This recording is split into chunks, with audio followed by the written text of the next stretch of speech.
কোরিয়ার সবথেকে রোম্যান্টিক মুভির মধ্যে এটি হলো অন্যতম একটি মুভি। এর আইএমডিবি রেট 8.1। এই কাহিনী 3টি অংশে বিভক্ত।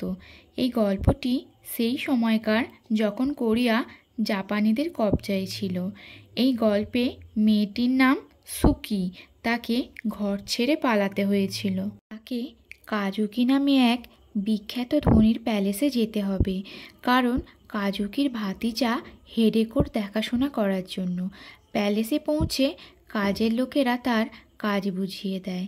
প্যালেসে হেডেকোর সাথে একটি কামরা দেয়া হয়, যাতে রাতে বা অন্য কোনো সময় হেডেকোর দরকার পড়লে তাকে কাছে পাওয়া যায়।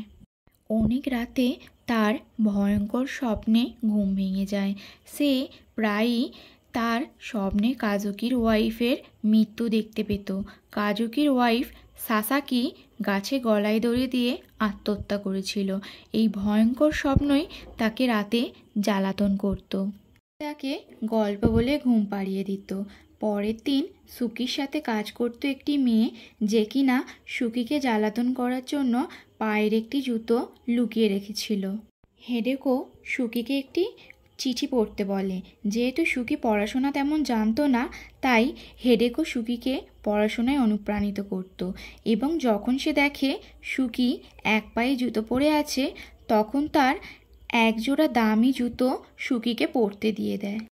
সে লাইব্রেরি চলে যায় ও সুকিকে 2টোর সময় নিতে আসতে বলে। সে চলে যাওয়ার পর সুকি তার সমস্ত জিনিস দেখতে থাকে এবং ব্যবহার করতে থাকে ও আনন্দ করতে থাকে।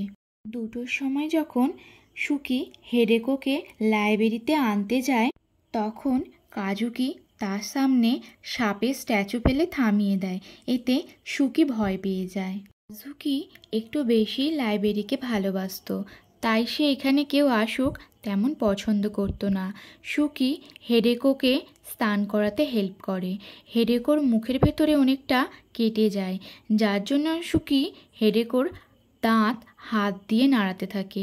এই সময় তারা একে অপরকে দেখতে থাকে। কিছুক্ষণ পর ফুজিওয়ারা আসে সেখানে হেডেকোকে আঁকা শেখাতে।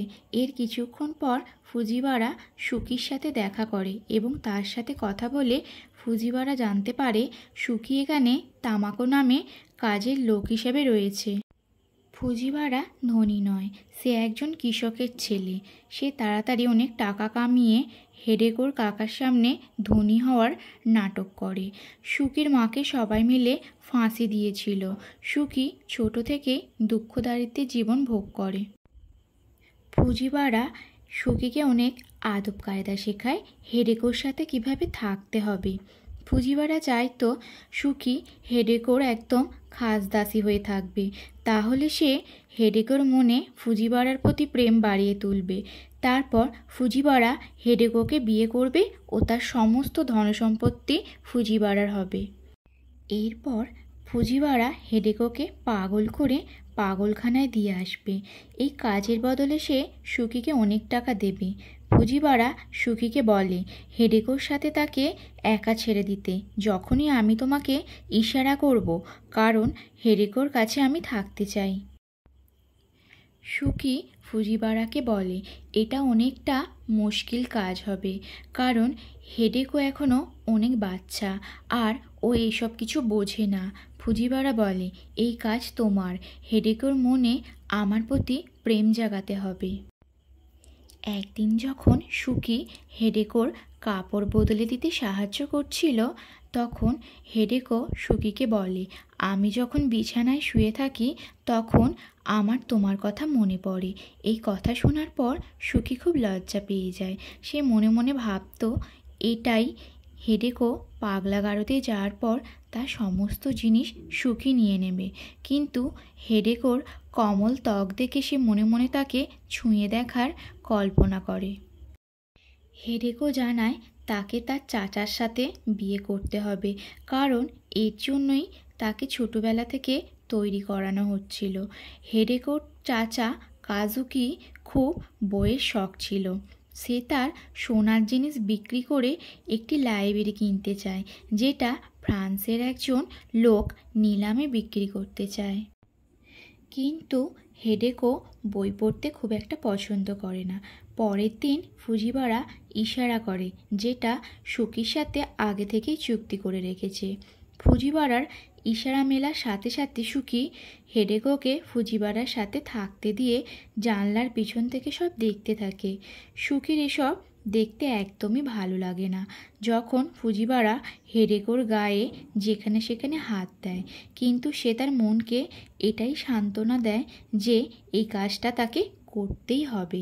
তো সুকির মন চঞ্চল থাকে, তার অনিচ্ছা সত্ত্বেও তাকে সেই কাজ করতে হবে। রাতে হেডেকো সুকিকে তার সাথে শোয়ার জন্যে বলে। সুকি তার পাশে শুয়ে পড়ে। হেডেকো বলতে থাকে, ফুজিওয়ারা আমাকে বিয়ে করতে চায়। বিয়ের পর দুজন জাপান চলে যাবে। সে সুকিকে প্রশ্ন করে, বিয়ের পর ফুজিওয়ারা তাকে কিভাবে ভালোবাসবে। সুকি হেডেকোর সাথে বাস্তবে তা করে দেখায়। এভাবে তারা একে অপরের শরীর নিয়ে খেলতে থাকে। ওর একদিন ফুজিওয়ারার ইশারা দেওয়া সত্ত্বেও সুকি সেখান থেকে যায় না। তা দেখে ফুজিওয়ারা রাগে ফেটে পড়ে। সুকি জানায় যে এই সময়টা ঠিক না, তাকে হেডেকোকে পুরোপুরি তৈরি করতে হবে, তারপরে সে তোমার হবে। রাতে সুকি আবার চেষ্টা করে হেডেকোর মনে ফুজিওয়ারার প্রেম জাগানো। বারবার হেডেকোকে বোঝানোর চেষ্টা করলে হেডেকো রেগে যায় ও শেষে সুকির গালে জোরে থাপ্পড় মারে এবং ঘর থেকে বাইরে বার করে দেয়। সুকি এতে খুব কান্না করে। পরের দিন কাকা কাজুকি ফুজিওয়ারা ও হেডেকোর বিয়ের কথা বলার জন্য 1 সপ্তাহের জন্য জাপান যায় ও তার আগে সে হেডেকোকে ভয় দেখায়। এই সময় ফুজিওয়ারাও জাপান যাওয়ার নাম করে অন্য জায়গায় লুকিয়ে থাকে। রাতে সুকি ও হেডেকো প্যালেস ছেড়ে পালিয়ে যায়। ফুজিওয়ারার সাথে দূর দেশে চলে যায়। সেখানে তারা বিয়ে করে, রাতে একসাথে শোয়। সুকি ফুজিওয়ারাকে বলে, তুমি হেডেকোকে কষ্ট দিচ্ছ, ওকে তাড়াতাড়ি পাগলখানায় পাঠিয়ে দাও। 1 সপ্তাহ পর ফুজিওয়ারা পাগলখানা থেকে কিছু লোক আনে, যারা সুকিকে অনেক জিজ্ঞাসাবাদ করে। এরপর সে সুকি আর হেডেকোকে পাগলখানায় আনে। তখন সুকিকে পাগল বলে ফুজিওয়ারা তাকে পাগলখানায় বন্দি করে রাখে, কারণ অনেক আগে থেকে ফুজিওয়ারা এই প্ল্যান করে রেখেছিল। এই কথাটি হেডেকো জেনে যায়। গল্পের দ্বিতীয় পর্ব হেডেকোকে নিয়ে চলে। হেডেকোর কাকা কাজুকি তার মায়ের মৃত্যুর পর তার প্রতি অনেক অত্যাচার করত। তাকে অনেক নোংরা ছবিসহ ম্যাগাজিন পড়তে দিত। তাতে তার কাকিমাও অনেক সাহায্য করত। একটু ভুল করলেই কাকা তাদের দুজনকে সাজা দিত। এর কারণ এই ম্যাগাজিনটি উঁচু দামে বিক্রি করতে হবে তাই। কাজুকি তার স্ত্রীকে কামোত্তেজনা সহ ক্রেতাদের সামনে পাঠ করে শোনাতে বলতো, যাতে ম্যাগাজিনটি উঁচু দামে বিক্রি হতে পারে। আর এইসব কাজ তার স্ত্রী আর সহ্য করতে না পেরে একদিন গাছে গলায় দড়ি ঝুলিয়ে আত্মহত্যা করে। এরপর তার জায়গায় হেডেকো কাজ করে। কাজুকি হেডেকোকে কাম উত্তেজনায় ক্রেতাদের সামনে পাঠ করতে বলে। তাকে অশালীন গল্প ক্রেতাদের সামনে অভিনয় করে দেখাতে হতো। কাজুকি ফুজিওয়ারাকে দিয়ে নতুন বইয়ের নকল করাতো। ফুজিওয়ারা পুরানো অশালীন বইকে হুবহু নকল করে কাজুকিকে দিত, যাতে সে এই গল্পকে আসল বলে উঁচু দামে বিক্রি করতে পারে। ফুজিওয়ারাকে কাজুকি বলে হেডেকোকে আঁকার ক্লাস নিতে, যেটা তার বংশের জন্য খুব জরুরি ছিল। ফুজিওয়ারা হেডেকোকে একা রুমের মধ্যে বলে সে 15 বছর ধরে জাপানে আছে ছবি আঁকা ও বই নকল করা শেখার জন্য, যাতে তোমাকে বিয়ে করে তোমার সমস্ত সম্পত্তি আমি হাতাতে পারি। কিন্তু এর থেকে ভালো উপায় হলো আমি তোমাকে এখান থেকে নিয়ে যাব, যাতে বাইরে তুমি মুক্তভাবে থাকতে পারো এবং তোমার সমস্ত টাকা পয়সা যা পাবো তা দুজনে সমান ভাগে ভাগাভাগি করে নেব, নয়তো তোমাকে সারা জীবন এই জায়গাতেই থাকতে হবে ও তোমার কাকাকে বিয়ে করতে হবে, যা নরকের থেকে কিছু কম নয়। হেডেকও ভয় পায়। কাকা যদি জানতে পারে তাহলে তাকে বেসমেন্টে ছেড়ে দেবে। এর আগে অনেক ছোটবেলায় তাকে কাজুকি বেসমেন্টে নিয়ে গিয়েছিল। ফুজিওয়ারা তাকে একটি বিশেষ শিশি দিয়ে বলে, যদি তুমি ধরা পড়ো তাহলে এটি খেয়ে নেবে। হেডেকো ফুজিওয়ারার কথা মেনে নেয়। ও বলে, এ কথা আমাদের দুজনের মধ্যে থাকবে। তার জন্য তোমাকে একটি কাজের লোক খুঁজতে হবে, যাকে হেডেকো বানিয়ে পাগলখানায় পাঠিয়ে দিতে হবে, যাতে তারা পালানোর জন্য অনেকটা সময় হাতে পায়। ফুজিওয়ারা এটাই করে, সুকিকে নিয়ে আসে ও আগের কাজের লোকটিকে বদনাম করে তাড়িয়ে দেয়। সুকি আসার পর সেটাই হয় যেটা দুজনে পরিকল্পনা করে রেখেছিল। ফুজিওয়ারা হেডেকোকে চিঠি লিখত, সেটা সুকি পড়তে পারত না। সেদিন হেডেকো সকল কাজের লোককে থাপ্পড় মেরেছিল সুকির জুতো লুকিয়ে রাখার জন্য।